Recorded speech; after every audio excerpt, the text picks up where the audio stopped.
5 nights a week. Remember, you can check my stuff out at YouTube. Oh, wait, you can't. They banned me on YouTube. Although there is somebody who's starting to upload more stuff. They did take away the channels. We are uploading to 7Load and all these other things I'm posting over at the Infowarrior.com. You can see the latest article on the cop kicking the guy in the head for no apparent reason and then high-fiving a fellow officer right now at the website.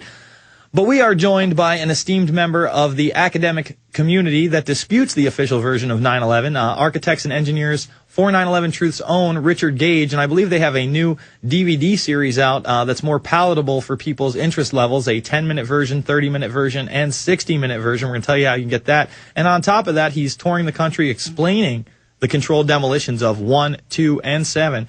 And a large part of that has now been scientifically proven with this new paper that found unexploded thermite particles in the dust. Is that not correct, Richard? It is, and it's an unfortunate reality, Jason. Good to see you tonight. Yes, it's been too long. It's been quite some time since I've talked to you. I know I've met you on several occasions. You are a true, pioneer in this movement. You've dedicated so much to, again, exposing the truth about 9/11. You often, tour, give lectures, and now we have this new paper out. I was unable to, I got a hold of Kevin Ryan and tried to get him and Stephen Jones on. I haven't been able to do so. Love to talk to them in the future. But why don't you give the people out there just a synopsis of what this paper says and what the implications are? Sure. It's rather devastating for the official story. First of all, I've been an architect for 20 years, and I have never seen anything like the collapse of these 3 high-rises. Of course, no one really has. The Twin Towers, which were very explosive events. Mm-hmm. And so we're all wondering, well, what gave rise to this? It doesn't look like a gravitational collapse at all, which, of course, due to the official story, tells us that we're talking about jet plane impacts, explosions with jet fuel, fire, intense fires, weakening of structural steel, and then a gravitational collapse down to the ground. And it never made any sense to a whole lot of people, and the rest of us just didn't want to think about it, and not until 3 years ago, till I heard David Ray Griffin on the radio talking about the explosive features of these towers, did I give it a second thought. Well, just a couple of weeks ago, we have a peer-reviewed paper in the Bentham Open Chemical Physics Journal, a 25-page paper which documents the ingredients in the dust, which was ubiquitous throughout the lower Manhattan, 4-6 inches thick, all of this dust. Well, a long time ago, Dr. Jones started looking at it. Stephen Jones, a professor formerly from Brigham Young University, physics professor, he finds the strangest materials in this dust. First of all, he finds these spheres, which are previously molten iron, and they're let's talk tiny. about those moltenized iron spheres in a moment, Richard. We gotta take a break right now. We're gonna come back in about 3 minutes. I want to talk about the moltenized iron spheres, Stephen Jones's research, and so much more with Richard Gage. Architects and Engineers for 9/11 Truth is the website. We'll be back after this. Infowars.com, PrisonPlanet.tv. Back. It's the Infowarrior with Jason Bermas, and before we go back to the guest, I want to remind people Fabled Enemies is on the front of Google Video right now, my latest picture if you want to watch it for free, or you can go over to the Infowars shop, pick it up, and support what we do here. Again, on the top videos, it's pretty amazing. They've blocked me before, they've pulled it before, but for some reason today, it's in the top 10. So go check it out if you haven't seen it yet. Fabled Enemies is the movie. Now, Richard, you were just discussing these spheres of molten metal that were found in the World Trade Center dust that Stephen Jones really started looking at that in 2005, I believe? Yeah, it's quite damning to the official story because this is previously molten metal.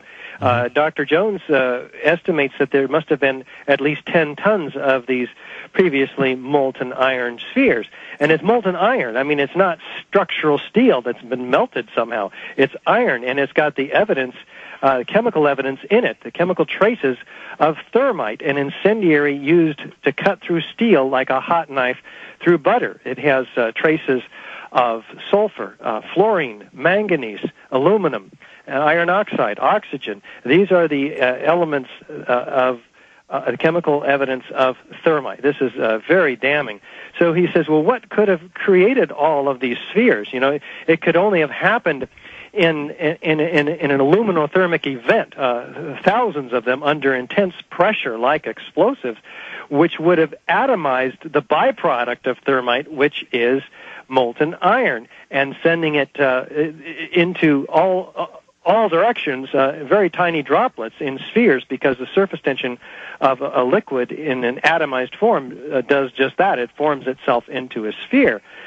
So he takes the next step, and he asks, well, what would be the mixed ingredients of the pre-ignited form of the sphere, and would we find any of that in the dust?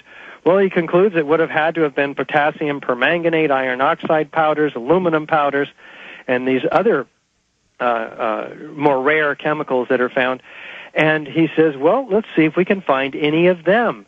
So sure enough, about I guess it was a year and a half ago or so, he finds unignited chips in every sample of thermite, in every sample of the dust that he had. And he had 4 samples at the time and many more since then.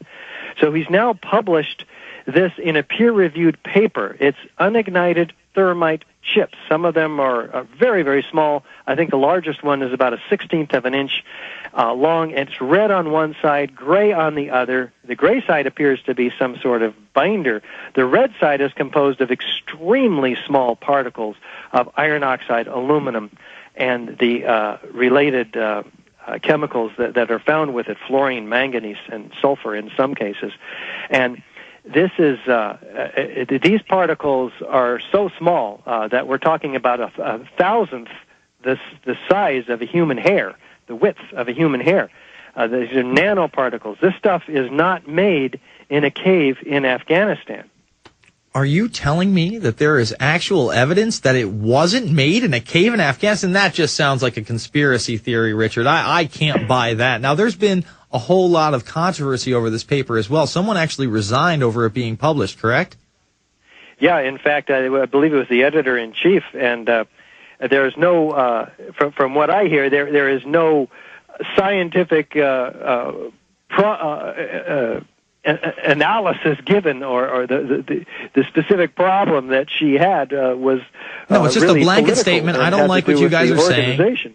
Yeah, I mean, it's a blanket statement. I don't like what you guys are having to say. I'm going to resign. She gave no scientific evidence to try to refute the paperwork.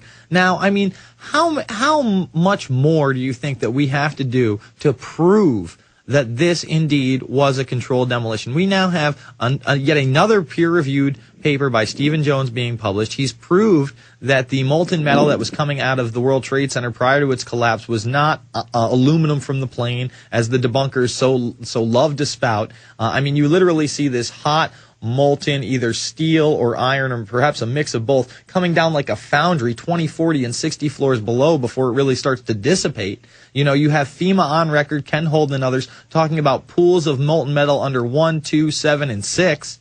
And you have recorded temperatures of over 2,000 degrees there. What more is it going to take for people to open their eyes? Well, unfortunately, it's not the evidence. Once we get the architects and engineers in front of the evidence, as you have been highlighting here for me, they see it. In fact, we had a booth at the American Institute of Architects 2 weeks ago, and we had hundreds of architects come by, and we gave out hundreds of DVDs and brochures. Guess what? 50 of them signed our petition, agreeing. Once they saw Building 7 coming down, for instance, they agreed, hey, that's a controlled demolition. Fire doesn't do that to buildings. Fire doesn't take out the core columns, all of them, within a tenth of a second of each other on each floor, synchronistically timed, which is what is required in order to bring a building straight down into its own footprint in just at basically free fall acceleration. This doesn't happen by fire. Never has, never will. Architects, engineers, and others understand this. So we were delighted to have actually 60 architects sign the petition. We're verifying them now. We'll have over 700 architects and engineers demanding a real investigation. and we're going to take that to Congress in October. We're very excited. Well, that is we're going to be going news. to many other conventions, hopefully starting in July, and we've been invited to have a free booth in Virginia.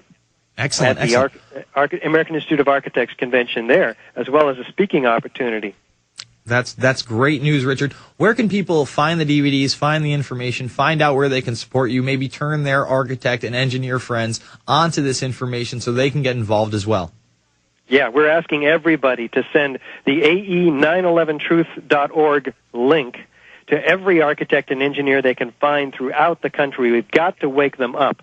AE911truth.org. You can go to the store and purchase the new DVD. As Jason mentioned, it has the abridged version of our 2-hour talk, and it's abridged to 10 minutes, and which includes just Building 7, 30 minutes, and 60 minutes. So choose the amount of time that you or your friends have, and